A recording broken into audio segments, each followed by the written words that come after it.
Ahora damos inicio a la primera sesión de conferencias. Algunas de las principales temáticas que se desarrollarán en el 20º Seminario Internacional Transnacionales y Crisis son: Marco General de Competencia y Corporaciones Transnacionales, Crisis Financiera Internacional y su efecto en el sistema financiero nacional, Petroleras transnacionales y su impacto en el Ecuador, Soberanía jurídica y transnacionales. Invitamos a nuestro primer expositor, el doctor Boris Yugilevich Kagarlitsky, teórico marxista y sociólogo ruso. Es coordinador del proyecto Crisis Global del Transnational Institute y director del Instituto de la Globalización y Movimientos Sociales, ICSO, de Moscú. Ha sido catedrático en varias instituciones rusas y fue editor fundador de la colección de libros Lucha de Clases. El doctor Boris Kagarlitsky nos presenta el tema Experiencias con transnacionales en Rusia. Bienvenido, Boris. Podemos empezar. Muchas gracias por invitarme a su conferencia. Lastimosamente no me fue posible estar en persona con ustedes, por esto tengo que comunicarme con ustedes a través de Skype. Me hubiese gustado estar con ustedes en Quito,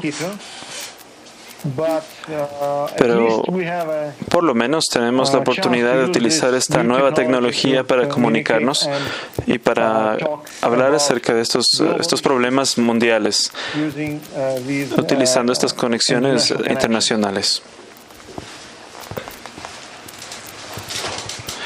Se me ha pedido que hable de la situación de las transnacionales en Rusia y de qué influencia, de qué manera han influenciado la crisis en Europa y sobre todo en Rusia. Primeramente, quiero decir que hay un punto muy importante que tiene influencia con América Latina también.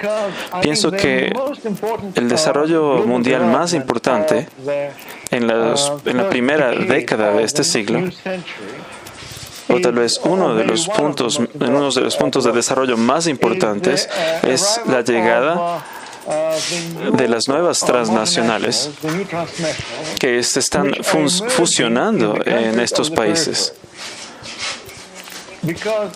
Estamos hablando de este problema. Cuando hablábamos hace unos 20 o 30 años acerca de esto, o aún en los 90s, era obvio que las corporaciones y las transnacionales eran aquellas que venían del occidente, eran más bien de Norteamérica y sobre todo en corporaciones europeas occidentales. Otras corporaciones eran japonesas o australianas, pero estaban técnicamente alineadas con las corporaciones o representaban a estas corporaciones occidentales. Sobre todo representaban a este aspecto del mundo culturalmente o socialmente. En la primera década del siglo XX, constatamos que las transnacionales de la parte global del occidente o del sur están accediendo a Rusia. Los países han empezado a desarrollar sus modelos y tenemos corporaciones transnacionales de Brasil, de la India, de China y corporaciones de Rusia. Rusia desarrolló sus propias transnacionales y estas corporaciones vienen de los sistemas de los campos energéticos, sobre todo en lo que tiene que ver con petróleo y en los campos de recursos minerales como níquel, como el gas natural, la producción de aluminio, y de una forma u otra están conectadas al sector de materias primas. Es muy importante entender que el desarrollo de estas transnacionales tiene mucho que ver con el subdesarrollo de Rusia actualmente. Por un lado, las transnacionales tienen mucho éxito en el mercado de las materias primas. están produciendo directamente al mercado global.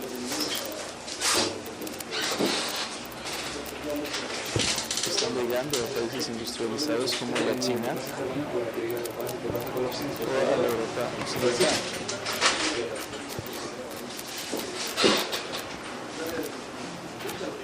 Provenientes de materias primas.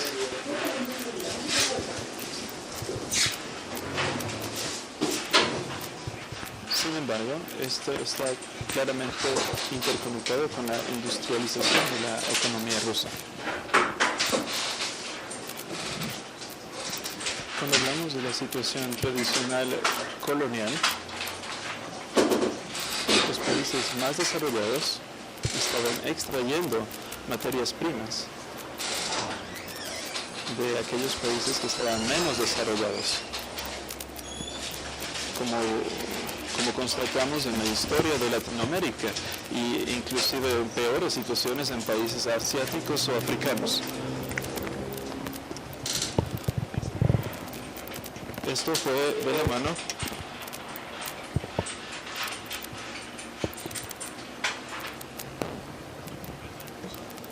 el problema en Rusia.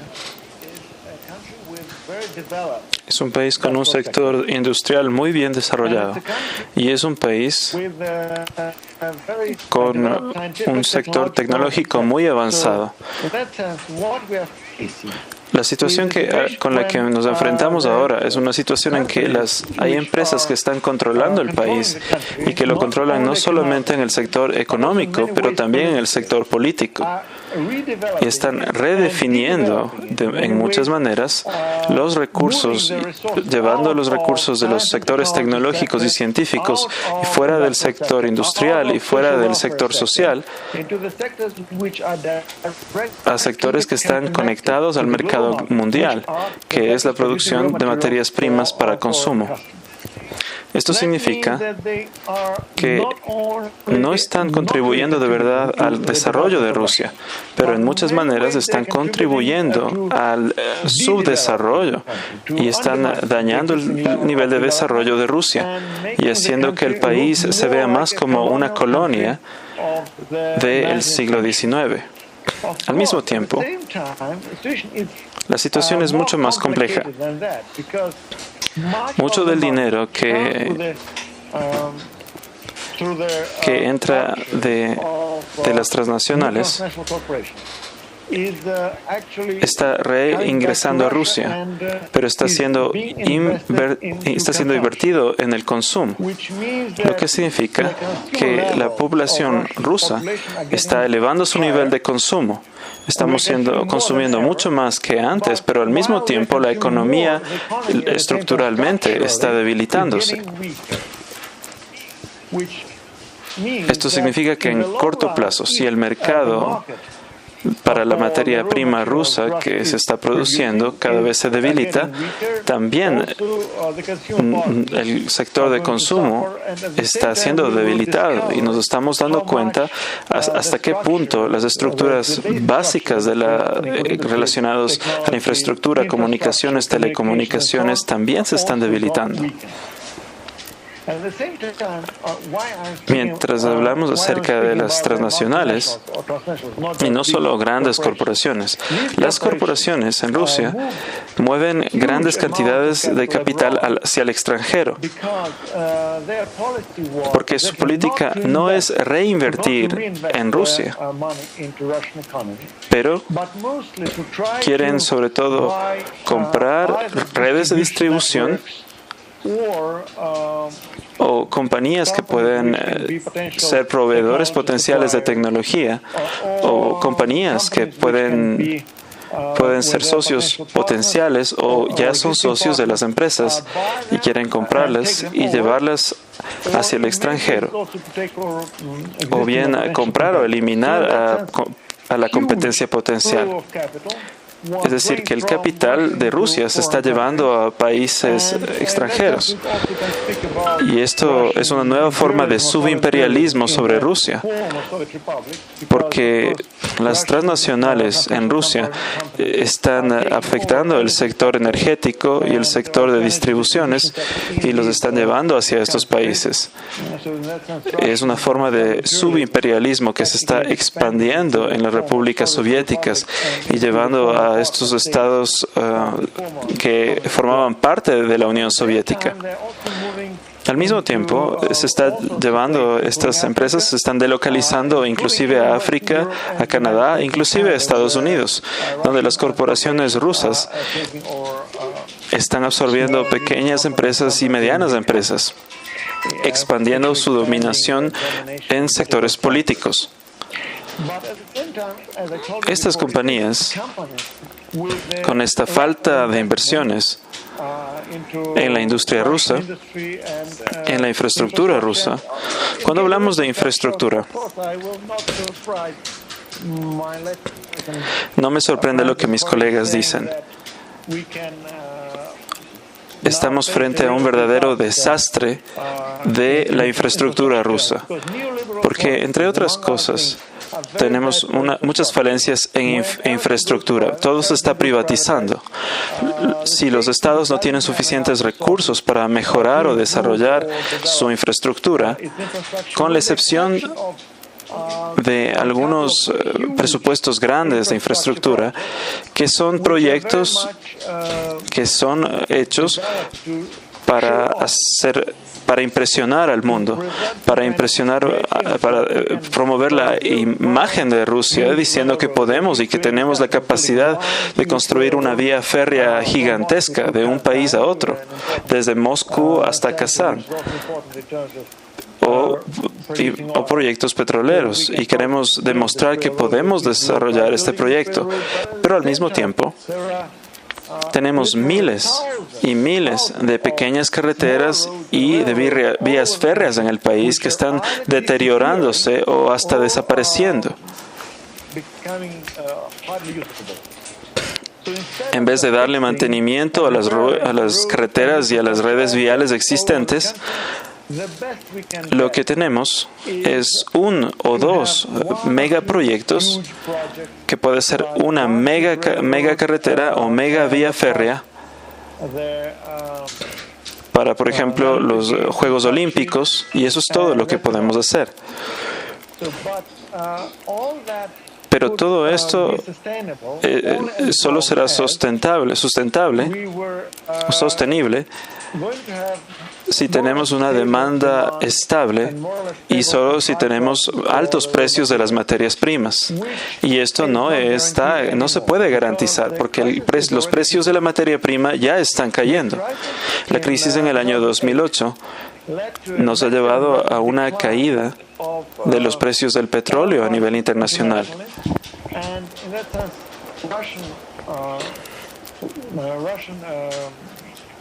Y a una crisis económica rusa que ha sido más rápida desde el 2008 en comparación con otros países europeos.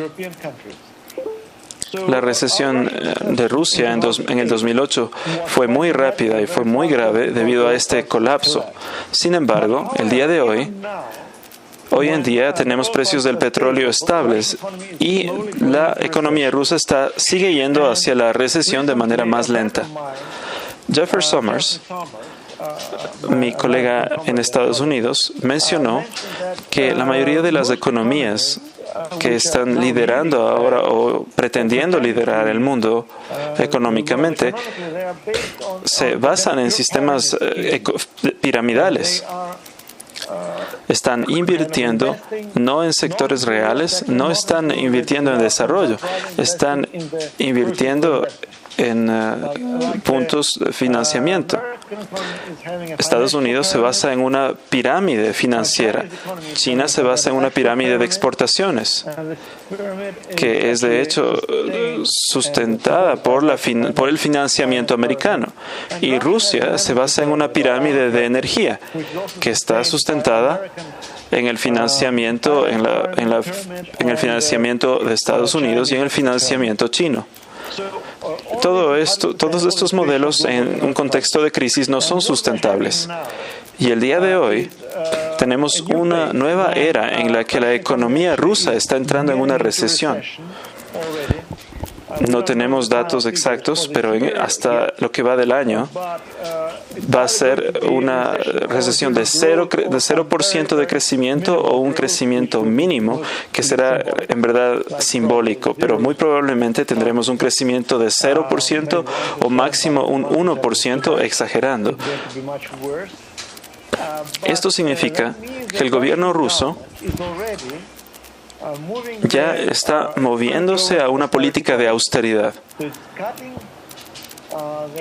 Está haciendo recortes en la salud, recortes en la educación y de hecho está desmantelando la economía rusa. Si logran hacer esto, será un desastre no solo para Rusia, pero para la humanidad, porque la economía rusa no es solo para los rusos, es para todo. Es una economía muy importante históricamente y importante internacionalmente para el mundo. Y esta economía será destruida si se aplica lo que el gobierno pretende. Y esto será un desastre no solo para nosotros, sino para el planeta. Y esto va de la mano de una falta, un desinterés de los problemas medioambientales, sociales y humanitarios. Y esto aumenta las tensiones en el país. La población se pregunta cosas muy razonables. Cuando la crisis venga, ¿qué ayuda se les va a dar? ¿O quiénes van a recibir ayuda del gobierno? Recientemente, cierto banquero ruso dijo, no se necesita darle apoyo a la industria o darle apoyo a la gente, porque si hay una caída industrial, eso no cambia nada. O cuando la gente no tiene empleo, eso no cambia nada. En términos de economía, eso no importa. Pero si son los bancos, eso sí llevaría a una caída a nivel de país. En otras palabras, significa debemos apoyar solo a los bancos. Debemos entender que los bancos pertenecen a las mismas corporaciones que tratan con petróleo y que tratan con recursos naturales. Las transnacionales poseen los bancos y sus filiales. Y son afiliadas con las transnacionales, con las principales transnacionales rusas. Así que tienen una influencia en el gobierno y en la toma de decisiones.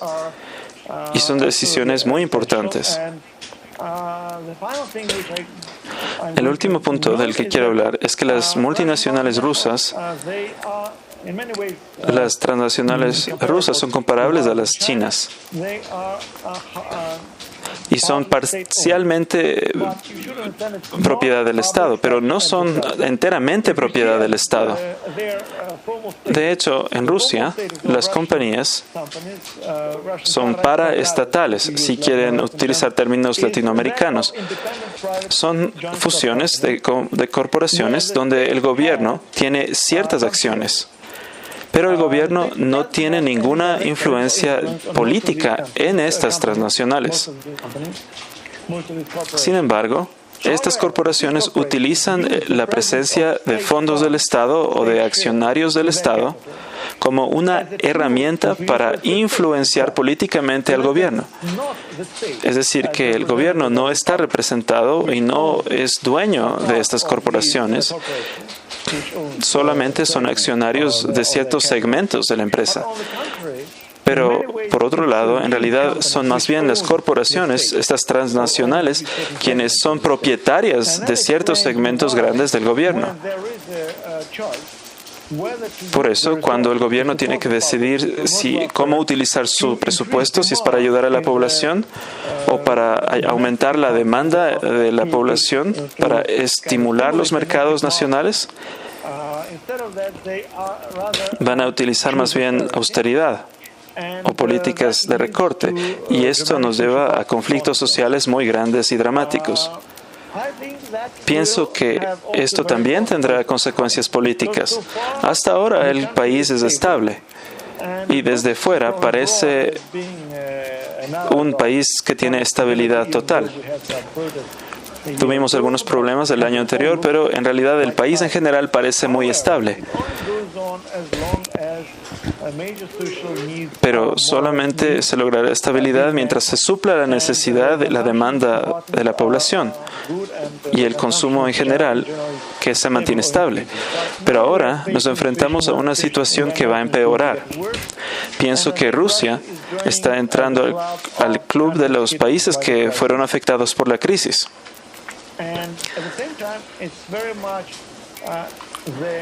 Y esto se debe a la manera como Rusia está conectado al mercado global. No es falta de fondos, es una situación que ha creado una economía en la que los mercados locales son más importantes que los mercados locales. La exportación de materia prima es más importante que la producción para el consumo interno.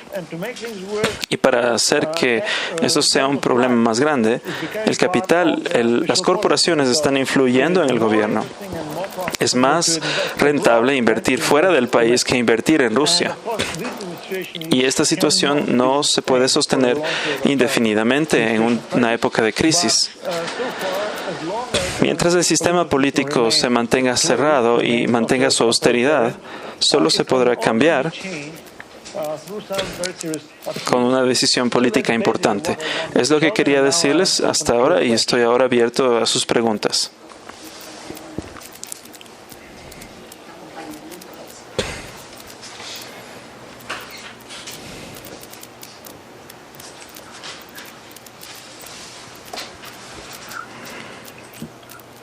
Thank you, Boris. Agradecemos al doctor Boris Kagarlitsky que nos acompañó con el tema Experiencias con transnacionales en Rusia. Ahora, si tienen alguna pregunta, pueden hacerla.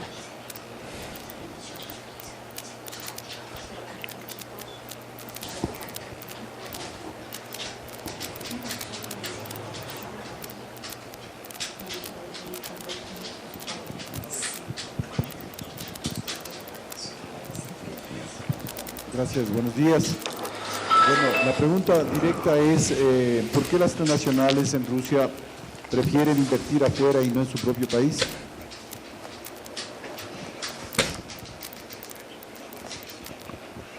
Esta es una pregunta que genera mucho debate en Rusia.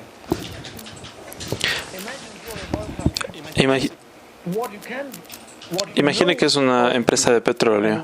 Cuando usted produce petróleo, quizás puede producir también gas natural, puede hacer oleoductos, puede producir gasolina, pero eso es todo. Si va a usted a producir cualquier otra cosa para el mercado interno, necesita más habilidad, necesita más experiencia, necesita hacer frente a competencia. Y estas compañías ganan mucho dinero. Pero ¿qué sucede con este dinero? Este dinero es utilizado para comprar bienes en el extranjero. Compran bienes masivamente en el extranjero y los importan. Importan bienes de Europa y de China para satisfacer la demanda del mercado interno.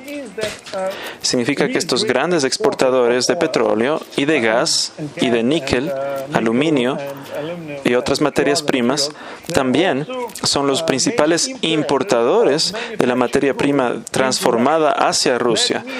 Esto significa que no les interesa desarrollar la industria rusa, no les interesa desarrollar la industria doméstica, pero les interesa crear mercados internos para poder importar cosas del extranjero. Esto se refleja en la entrada de Rusia a la Organización Mundial de Comercio. Porque hace 17 años se negoció la entrada de Rusia. Porque cuando se hablaba de los mercados internos rusos, era un ambiente muy hostil. Y eran muy hostiles a la idea de que Rusia entre a la Organización de Comercio. En Rusia, las empresas extranjeras que invierten en la industria rusa estaban de hecho en contra de la Organización de Comercio. Por ejemplo,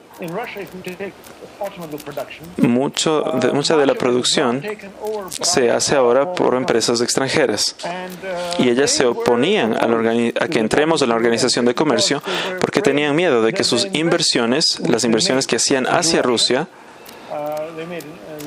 en varios sectores, se perdiesen debido a la competencia internacional o nacional. Y es interesante que, de hecho, una cosa que se protegió en la entrada de Rusia fue los sectores extranjeros. Las empresas dijeron que necesitan casi 7 años para recuperar su inversión en Rusia antes de que la competencia externa tome el mercado. La entrada en la Organización de Comercio se gestó mediante las transnacionales rusas, en la que muchos países exportadores estaban a favor. Pero recuerden que los importadores de bienes son aquellos que exportan la materia prima.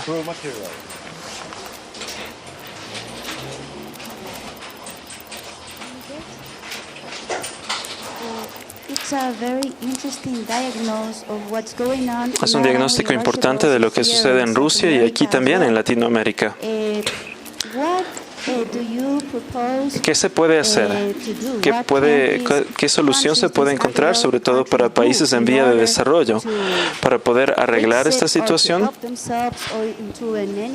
o para intentar salir de este problema que usted ha presentado? Depende mucho de la política,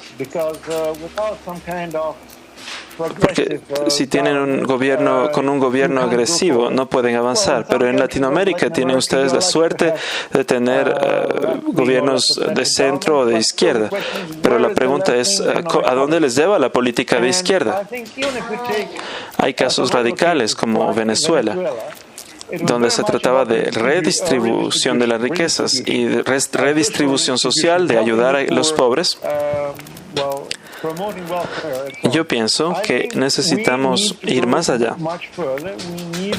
Necesitamos ciertas industrias, políticas industriales. Y esto no se puede realizar sin la nacionalización.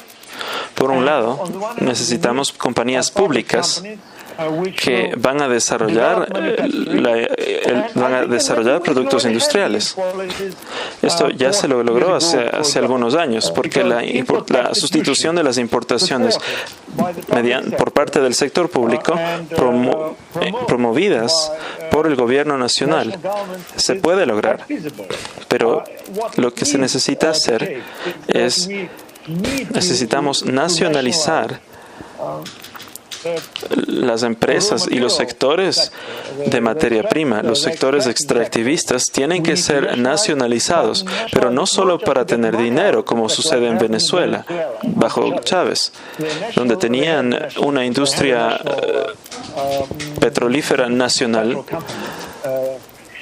como PDVSA, que ya fue nacionalizada antes de Chávez, pero lo que pasó es que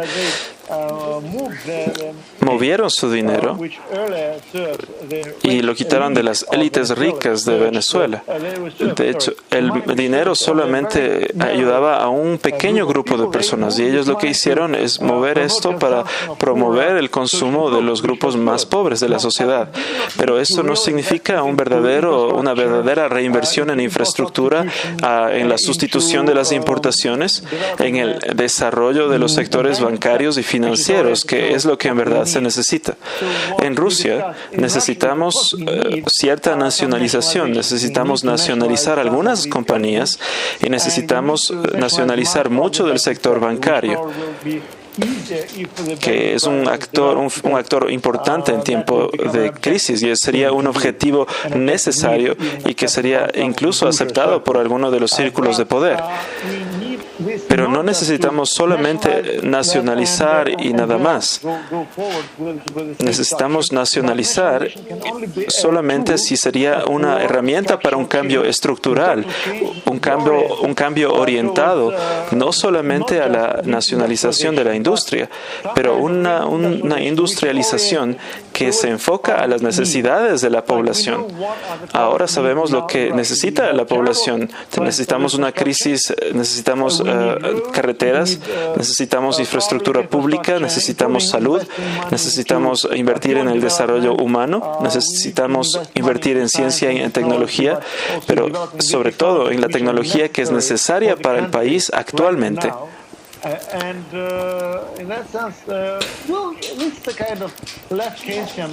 Esta es una perspectiva más bien marxista, que no es nueva. Estas ideas ya han existido por más de 40 años. La pregunta es cómo aplicarlas. ¿Cómo aplicarlas de verdad? Y en realidad se trata de una cuestión política.